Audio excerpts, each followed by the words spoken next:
Indian Prime Minister just a few minutes back has announced that the New Delhi Leaders' Declaration has indeed been adopted. Remember, this of course is a big diplomatic victory for India, because not every leader present at G20 had been talking the same language on Ukraine and many other contentious issues. But the fact that hectic diplomacy and talks were held to arrive at a consensus to adopt the New Delhi Leaders' Declaration, in fact, points to the fact that India has been able to get all of these nations on the same page. The Indian Prime Minister congratulated all the sherpas for achieving this tremendous task and has also lauded them for their hard work. Listen in to what he had to say. और आप सभी के सहयोग से नई Delhi G20 leaders summit declaration पर सहमति बनी है।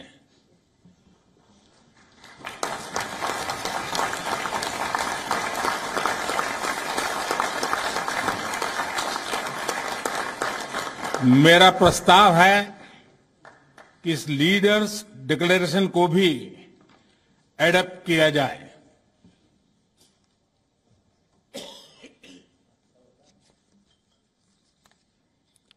मैं इस डिक्लेरेशन को एडॉप्ट करने की घोषणा करता हूं।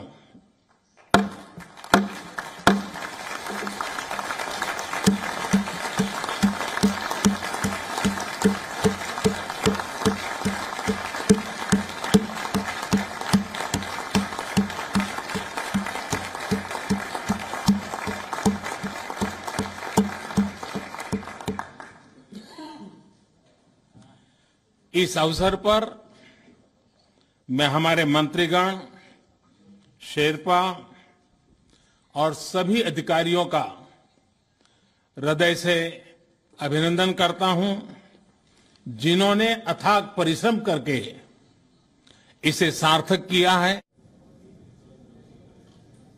So the New Delhi Leaders' Declaration, of course, focuses on strong, sustainable, balanced and inclusive growth, accelerating progress on sustainable development goals, green development pact for a sustainable future, multilateral institutions for the 21st century, and also reinvigorating multilateralism to deal with many of the issues that the world is confronted with.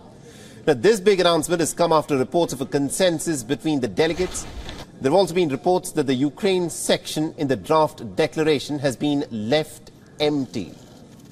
Now, India's G20 Sherpa Amitabh Kant has also shared the news on his X, that was formerly known as Twitter, platform. Now, Amitabh Kant posted, "Today's era must be marked as the golden age of human-centric globalization, and India's G20 presidency under the leadership of the Indian Prime Minister has worked tirelessly towards this goal." All right, now to give us more perspective about the G20 summit and also the fact that there's been consensus that's now been arrived for the New Delhi Leaders' Declaration, we're being joined in by Professor Dr. Hussain Bakhti, who's a political analyst and also the chairman of the Foreign Policy Institute. He's joining us live from Turkey. Now, Professor Hussain Bakhti, this of course is a crucial moment in world diplomacy. G20 positions itself as the voice of the global south, and the fact that the 20 big nations, including the European Union and the African Union, which has now become a part of G20, they're all present, the leaders of these nations are present, and there is consensus that has been arrived broadly on most issues. It is, of course, a big win for the global south. What's your take on this, sir? First of all, India plays an important role in global politics with this summit, and very successful at the end to bring so many nations together, and that the African Union is now a new member of this is another important development concerning global south, as you say. And the issues will be discussed there which concern the entire humanity, from family to war, from peace to climate crisis. But the political issues like a common declaration on Russian-Ukrainian war probably will be not the case so far, that China and Russia did not come. as representatives of these countries' presidents, but they send their representatives. But still, even if without China and without Russia, the summit is a success to my understanding.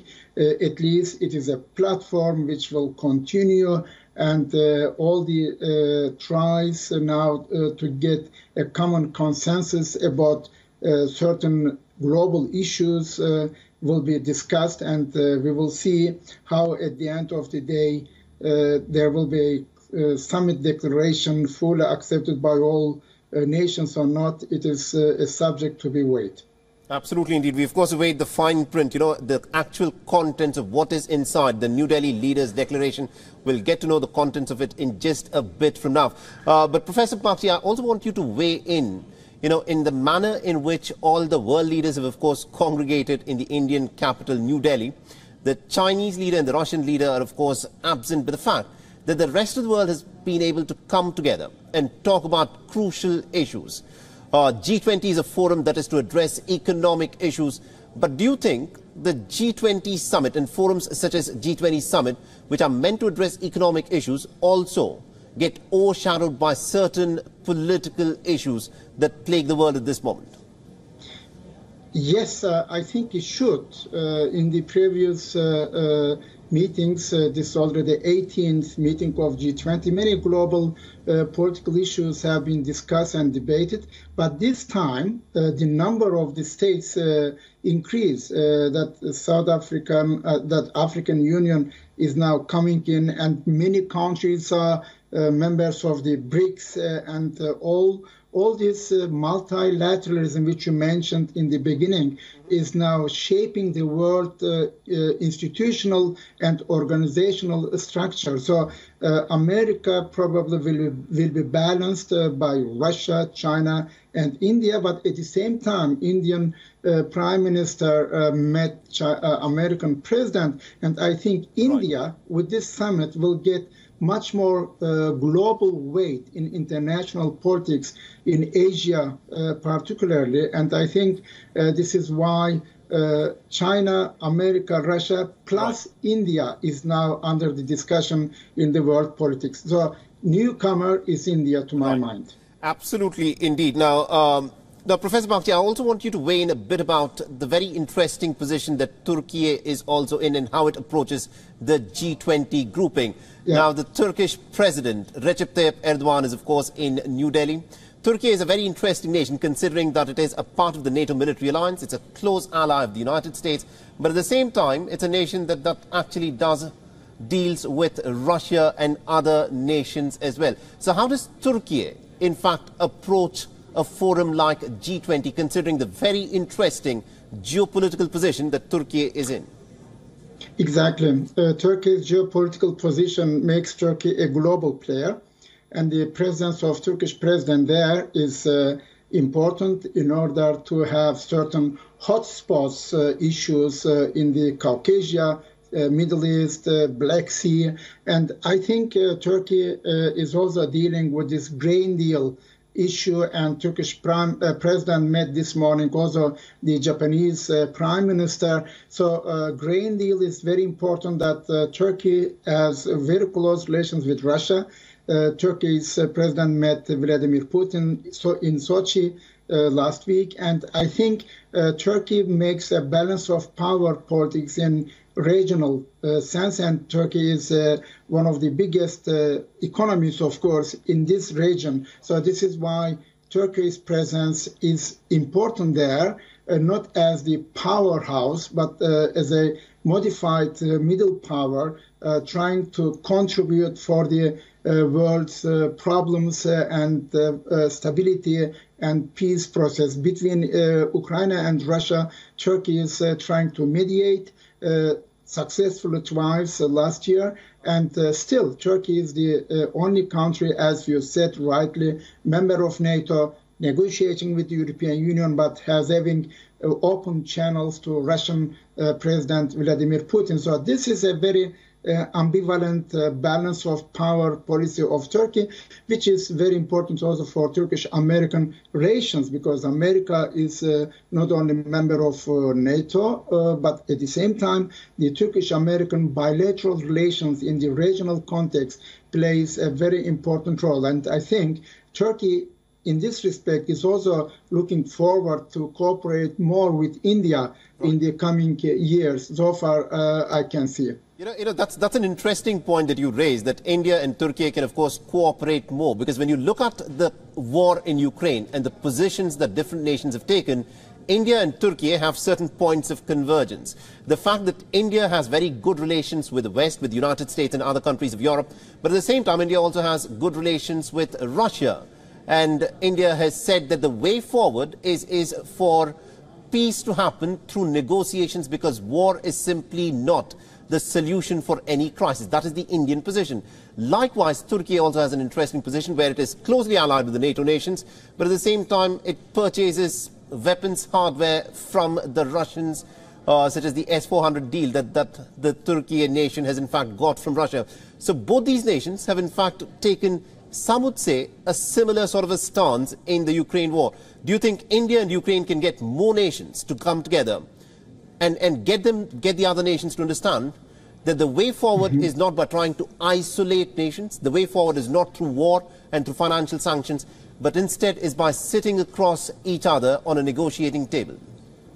Yes, you rightly mentioned, first of all, Turkey and India are now important global players in diplomacy and in politics. Concerning Russian-Ukrainian war, definitely Turkey and India are two countries which indeed have purchased S-400 missiles system from Russia. Turkey does not deploy those systems at the moment because of NATO strategy, but therefore Russia and Ukraine war has to come to an end. The negotiations should start as soon as possible. Probably today, in the final communique, I expect that there will be a suggestion to have more territorial integrity discussion of two countries and not anymore to see that the war continues. It does not help anyone, including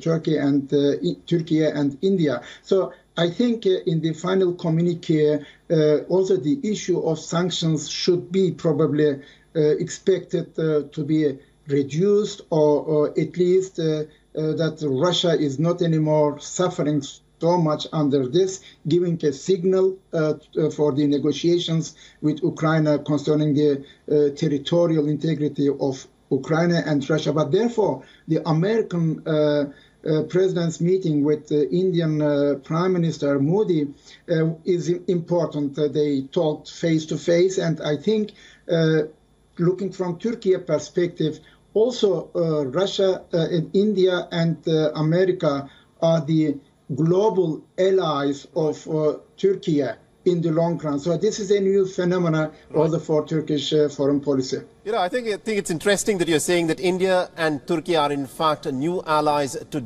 take on with the many different issues of the world. But India and Turkey also have some differences which probably can be ironed out.